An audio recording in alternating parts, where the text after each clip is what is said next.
રાજકોટ શહેરના Gandhigram 2 university police station ખાતે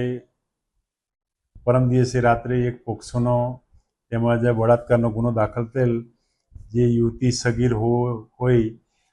અને આ બાબતે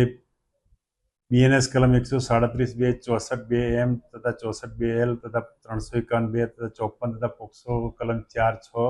17 મુજબ ગુનો નોંધાયેલ, જે ગુનાના કામે આરોપી હર્ષદસિંહ લાખાભાઈ દેવધરિયા માળિયા હાટીના તાલુકાના કાત્રાસા ગામનો છે, તેમજ તેની સાથે તેનો ભત્રીજો પણ છે, જે બાળકિશોર છે. આ કામના આરોપીએ